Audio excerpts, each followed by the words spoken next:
I'm Chantal Fortune and I'm an Arklow Pottery collector.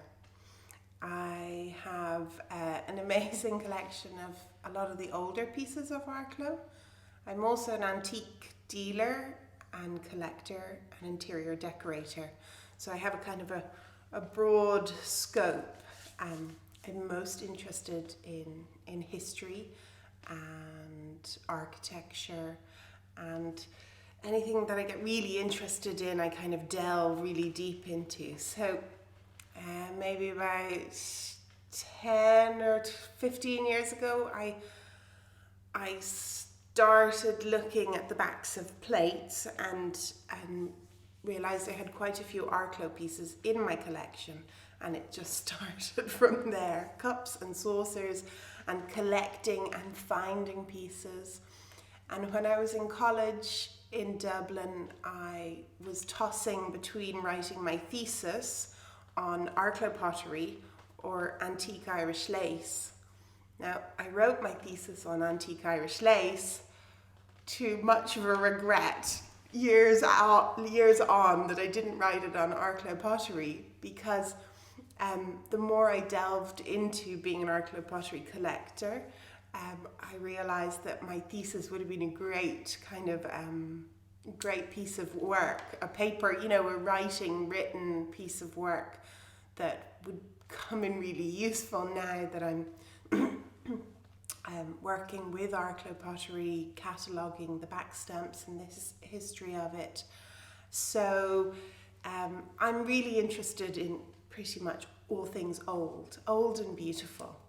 So with the Arklow pottery, I know a lot about the history of it throughout, but I'm really, really interested in the really early stuff, the kind of 1930s early pieces, and how the pottery became established and the reasons for it, and the kind of the techniques involved in producing these as Irish ware. Can you give me an overview of Arklow pottery, when it began? The overview of Arklow pottery is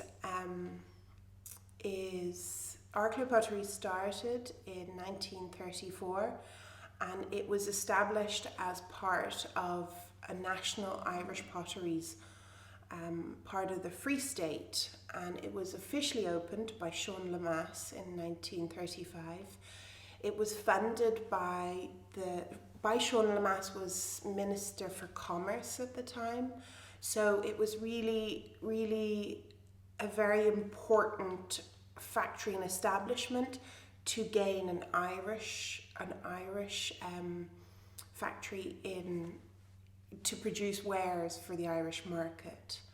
So there were trainers coming over and teachers from Stoke-on-Trent, and clay was imported from England, and the factory was established here in Arklow, and it was really, really well established, well funded at the initiation of it. There was 3 bottlenecked red brick built bottleneck towers built as kilns, and they sadly only lasted about 8 to 10 years, I think, and then they were demolished with the kind of evolution of gas-fired and electric-fired, oil-fired kilns.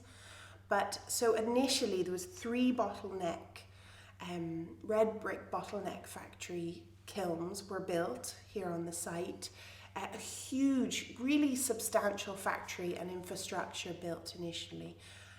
Trainers would have come over, and there's a lovely stories of a couple of the first trainers and teachers who came from Stoke-on-Trent who stayed and never went back to England, and it's interesting to know that on the initiation of 1934, some of the ware that is that really old period has quite an English look to it. because they would have brought over the decals and the transfer patterns. A lot of those, like a lot of pattern books, came from England throughout. But they would have brought over a kind of an aesthetic and a style that had been long-standing in England.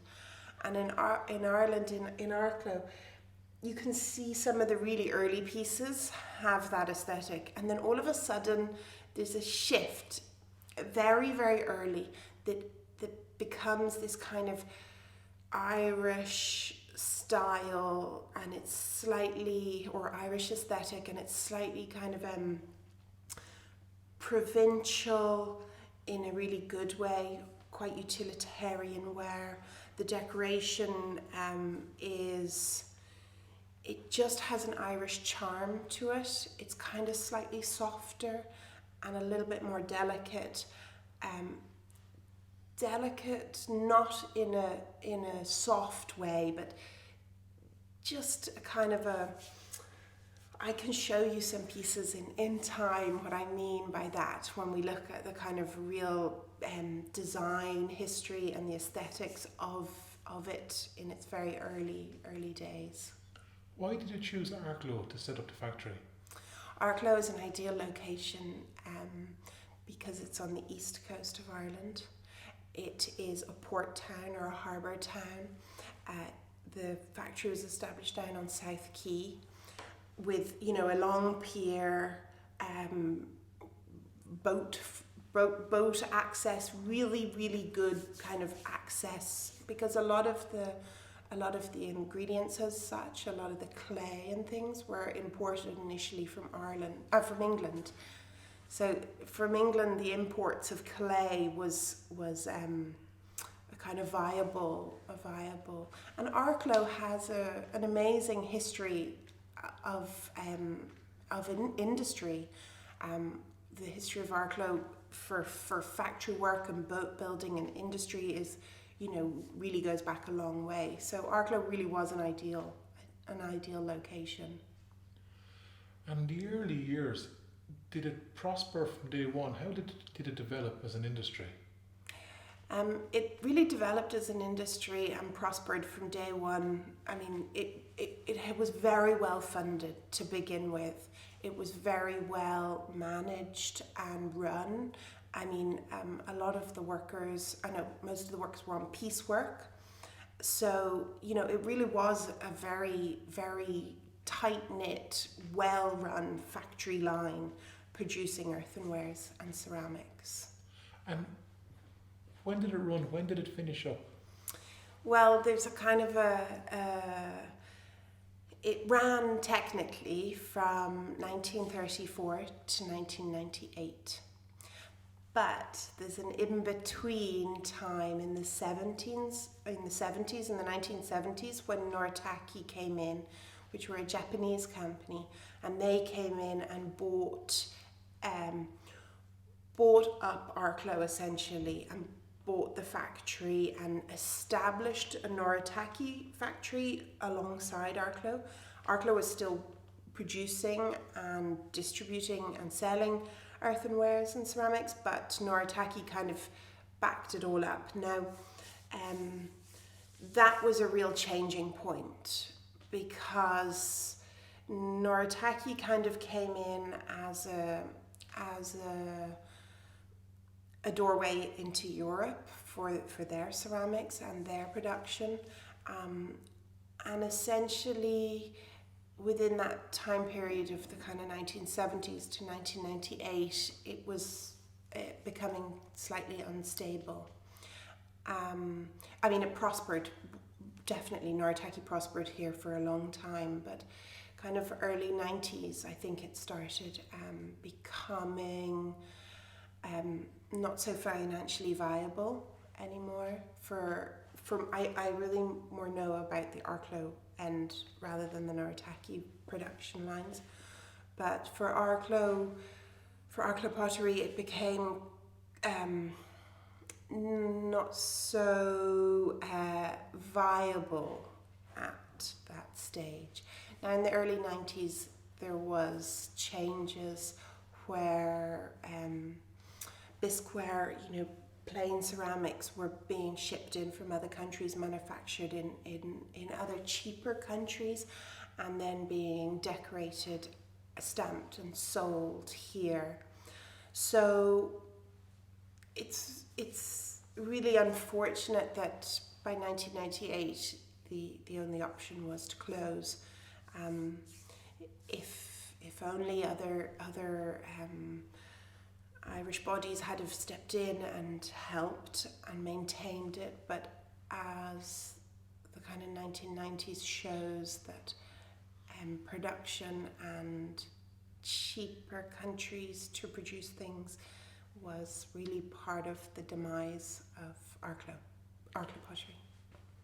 And over the course when it started, Chantal, so in the 1930s we were importing clay from England. Mm-hmm. Were we sourcing clay locally at all in the 40s and 50s and 60s? There was sources of clay down in Cork. I don't know how much came from Cork and how much was imported from England. There were local sources of clay around Ireland, but to the extent of what the balance of imported or Irish raw materials, I don't know. There's no written historical account, or a lot of those historically those accounts are lost. So we can kind of try and piece together the pieces of what we know, but when it comes down to the kind of raw materials, it's not really known. And can you give me, like the factory that was here, it did everything from the throwing and the moulding to the decoration, to the firing, the whole process was done here on site in Arklow. Is that right? Yes, yeah, the whole process.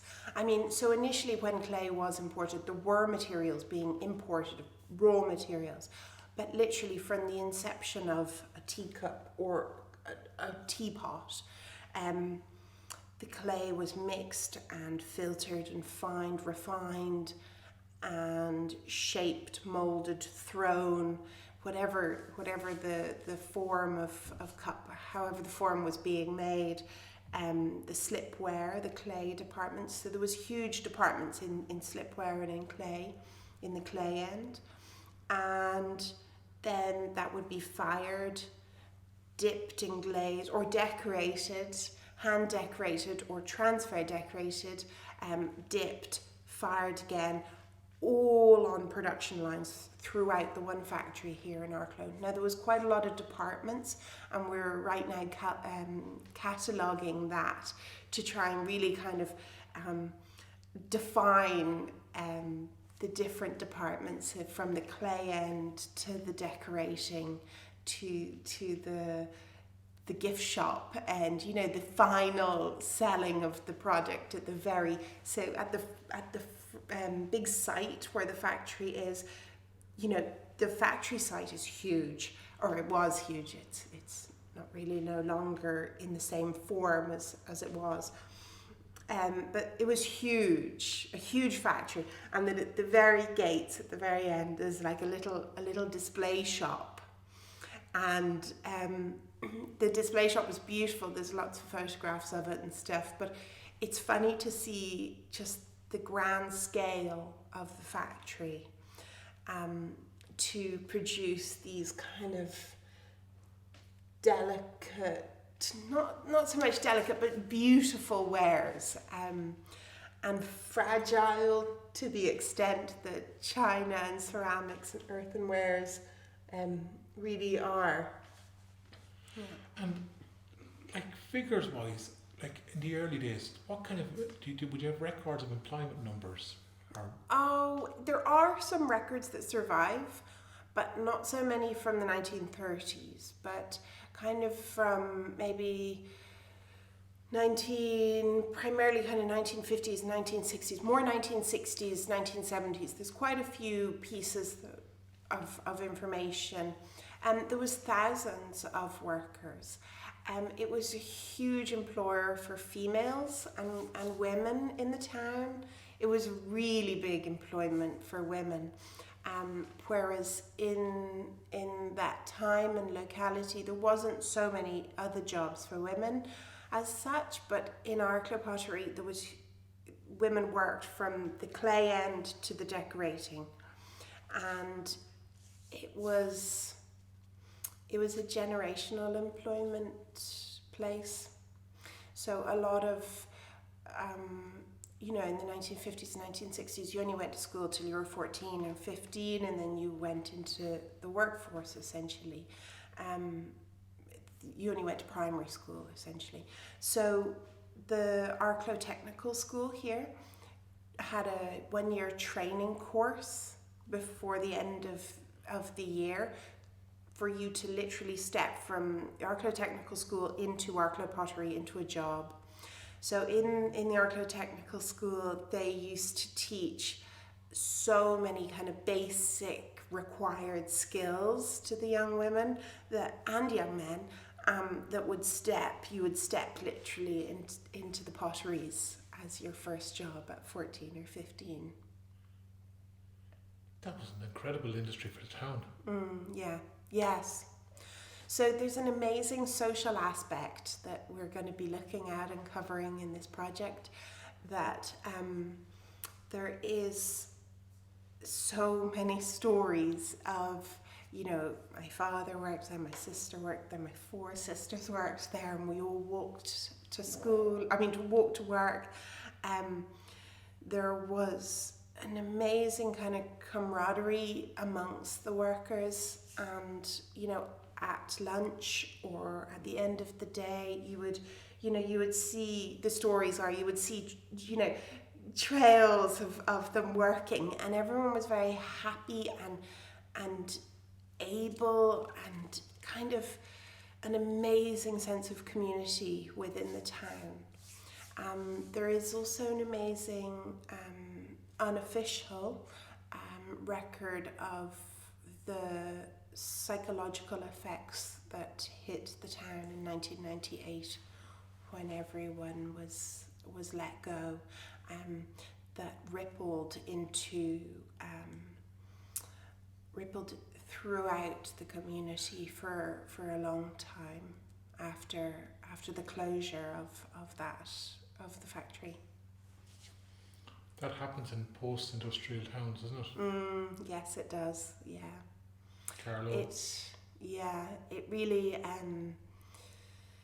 It really holds the community up, having that kind of working ability and workforce within it. And there was a great pride in Arklow around the town of the factory that had been here for so long. There's also great kind of stories and things about the you could go anywhere in the world and say you were from not anywhere in the world, anywhere in Ireland, let's say, and say you were from Arklow or you worked in Arklow pottery, and people really had a connection to it. I suppose fundamentally it comes down to what you're eating your dinner off. You're eating your dinner, you're drinking tea, those moments of family interaction, be it wedding presents of tea sets, dinner services that came out every year at Christmas, or the more kind of utilitarian way that was used throughout Irish homes every day to eat your dinner on. So with that kind of, tangible connection with plates and cups and saucers and teapots, you really have a great connection to or if and when you met someone who worked in the factories, because it was part of so many Irish people's home life. They're within their homesteads, it's a fundamental part of life in Ireland is cooking and eating and sharing and celebrating and those kind of things. we get lovely stories coming back of tea sets that were wedding presents in 1947 or 1968 or whatever, and this tea set kind of gets presented as, and it's got the stories about it and what it meant to that family, and now it's been given on generation to generation, and someone has it and they say, oh, it's in the attic, and I bring it out, or the dinner service is in the attic and it comes out at Christmas.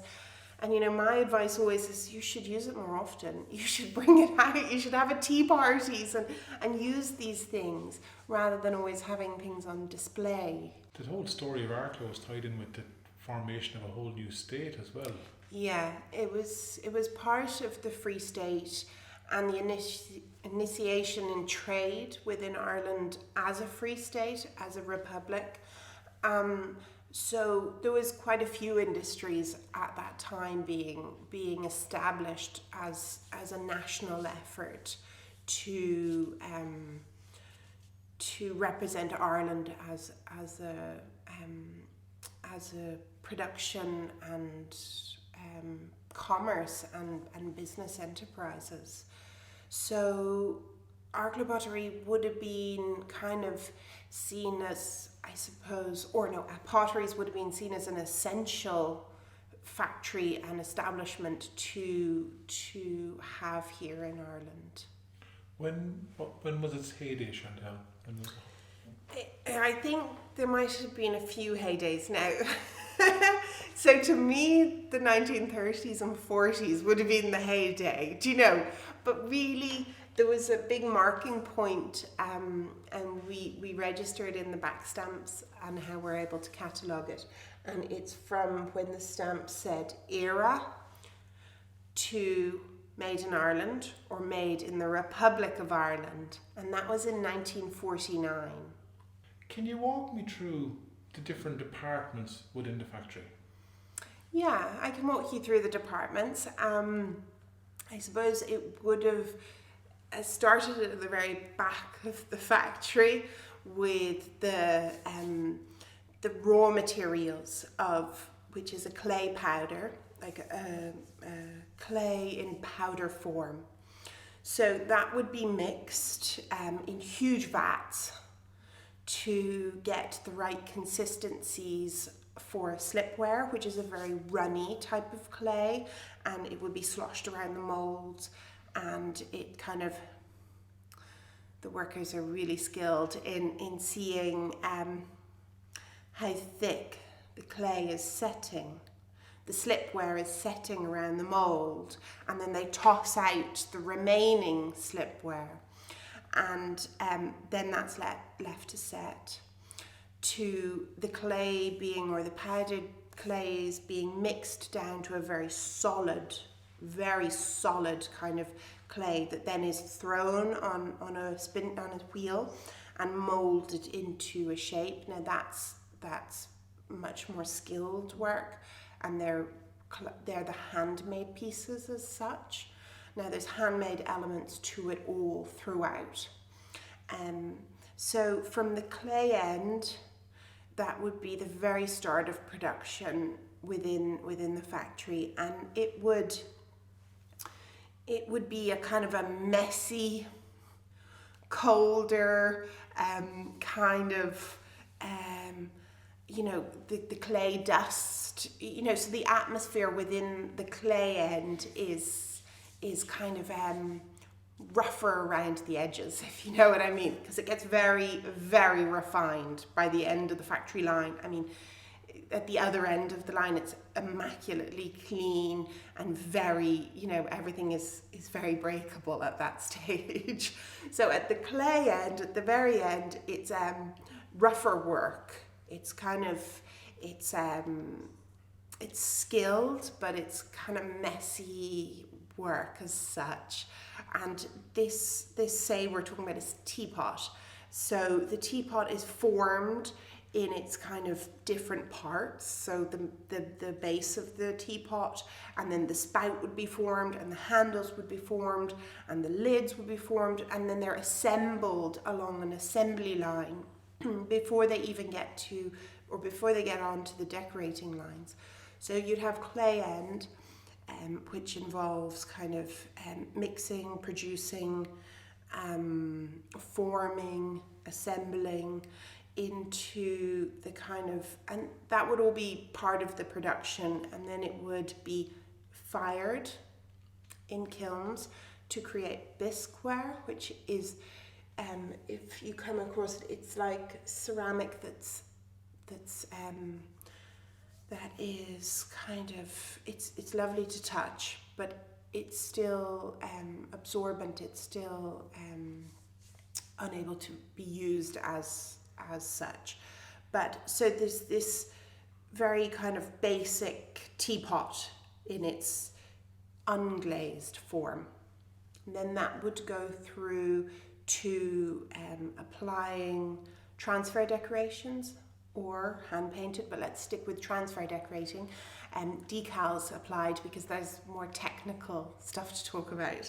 So the transfer pattern would be applied to the body of the Parianware or the bisqueware form, and this is also hard, cold work. So decals and transfer patterns are produced in another part of the department or bought in. So they can be purchased as part of printing companies that produce, huge printing books of different patterns and designs. And potteries throughout England, Ireland, Europe use a lot of the same patterns. Essentially, they can tweak them to their own styles and stuff as well. But so the patterns are printed and they are kind of delicately cut out to create the design you want, say for the body of the teapot, or if it's kind of all over application, it's beautifully cut to fit on. This is women's work, so the clay end and the kind of mixing and firing and kiln end of things is generally men's work. So it goes in from coming out of the kiln in the first form, it goes to decorators to be transferred with the decoration. Now this has to be beautifully very carefully put on and then washed and scrubbed away the paper that had the ink on it in cold water. So this is also hard work, and the women who worked in that end, there's stories about the kind of the temperature of the factory and the water, and it does entail. So it's a very strange technique where it's very delicate because you're dealing with a bisqueware teapot that is essentially very breakable, hasn't been glazed yet either. So, and you're kind of scrubbing the pattern on, scrubbing the paper away from the pattern that is applied, let's say, and then it goes to be dipped, and it's dipped in glazes. And then this kind of changes to men's work again. So men are dipping in, the teapot gets dipped in glaze, shaked off, and it's gone back to the kilns. So now when it is coming out of the kilns, now the kilns area is boiling hot. I mean, like, seriously, warm, huge, humid temperatures. So you kind of get this juxtaposition between kind of cold water and boiling hot kilns. It's quite interesting to think about, like literally from one department to the other, but they're very divided departments. So it's not like the girls in the decorating get the runoff heat from the kilns. No, it doesn't. It's not like that. So essentially the teapot is now fired in the kiln for the second time with its glaze. And it comes out pretty perfect looking. Now this is then transported. Now we're not talking about one teapot at a time. We're talking about, they carry boards filled with jugs, filled with cups, filled with teapots. And these men are nimble on their feet, to be able to kind of produce this many ceramics with very little breakages, I think. So it is. So we're coming out of the kiln with a glazed teapot essentially, and it is then brought to the first line of decorating.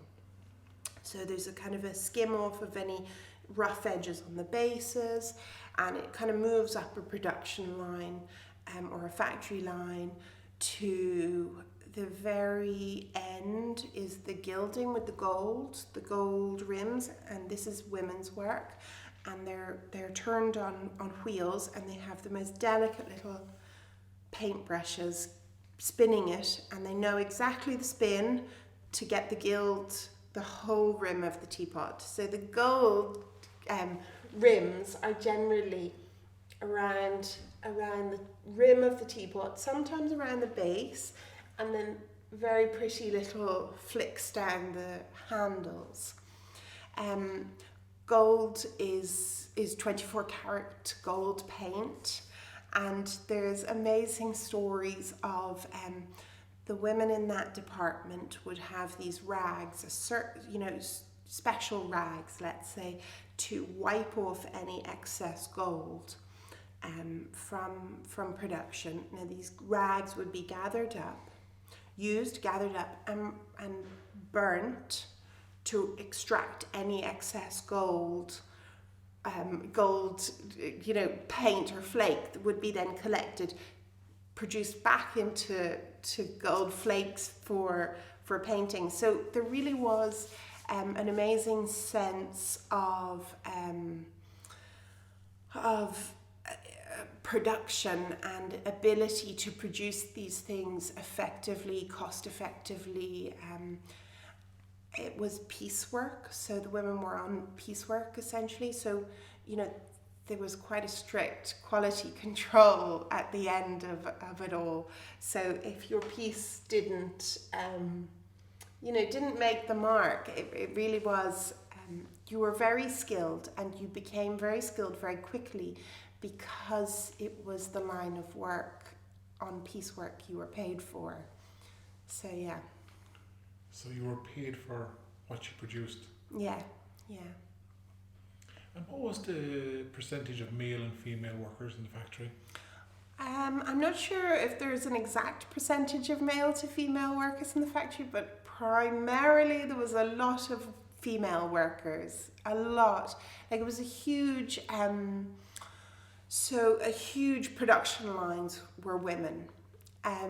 There is beautiful old social journals that we have correlating to the kind of 50s and 60s era of Arklow pottery that I find amazingly interesting to look through and see these, Mr. and Mrs. So-and-so have been engaged, are engaged, and now, she's finishing up work at the end of the month to go off and get married, and and then in the social journals, so the husband would remain in work because there was a lot of marriages within the factory. He would remain in work, and she would be a homemaker or essentially, and they've had a baby, so within the social journals years later, she would still be remembered within, so-and-so, is on their third child or whatever. So there was a really amazing social aspect to it. A little later on then, in the, say, 70s and 80s, women came back to work after having their children and after, taking some time off to get married and raise children.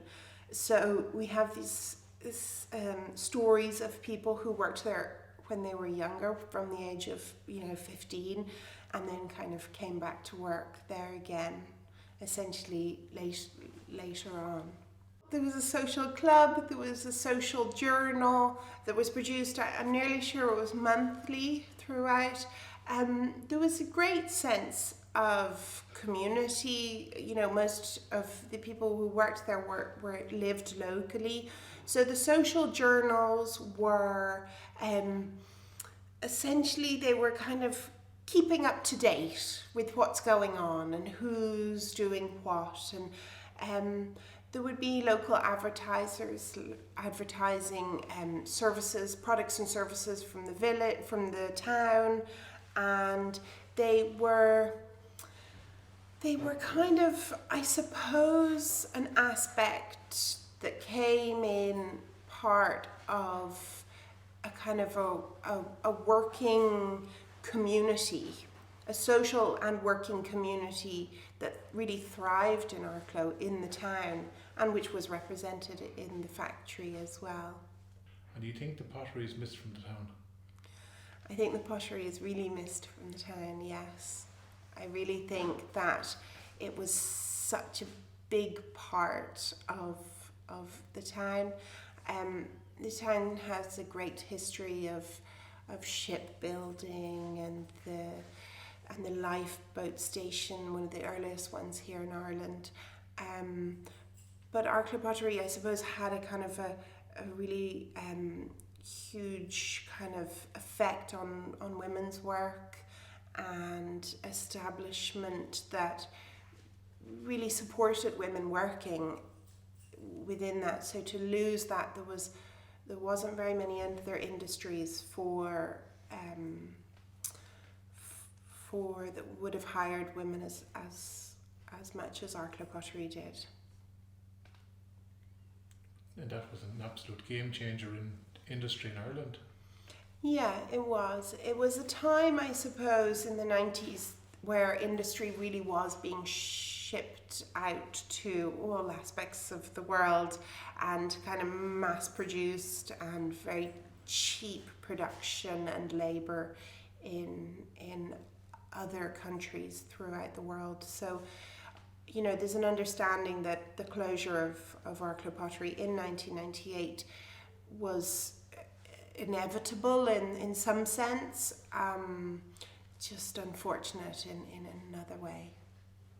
And the last thing I'm going to ask you, Arklow, the name, the brand, it's synonymous with the town, it registers with people all over the country. So Arklow Town's crest is it's got a ship on it, it's got a jumper on it, it's got a spinning wheel for the jumpers, and it represents the kind of areas of industry that were in this town. And for many people, when they think of Arklow Pottery, it connects them back to the past in some ways, doesn't it? Yeah, it does. It connects you back to the past because I think the essential nature of producing ceramics and dinner services and tea services and cups and saucers and jugs and plates were an everyday item in most households throughout Ireland. In all households throughout Ireland, but most households had Arklow pottery in some form or another. The big old dressers filled with jugs and plates and cups and saucers, and the dresser with all the china on it was essentially one of the most important elements of the kitchen, of the home, of the heart of the home. I mean, jugs after jugs after jugs on the dressers. You see the old pictures and you just see how integral the dresser with all the china in the home is in the history of Irish households. And so much of it comes back to Arklow. And so much of it comes back to Arklow. I mean, you go in and you see someone's fine big dresser, and essentially you'd lift up the teapot or the jug to see the bottom, the crest, the back stamps on the bottom to see which, and you're sure to find Arklow on every piece, on every dresser around the country. Thanks a million. You're very welcome.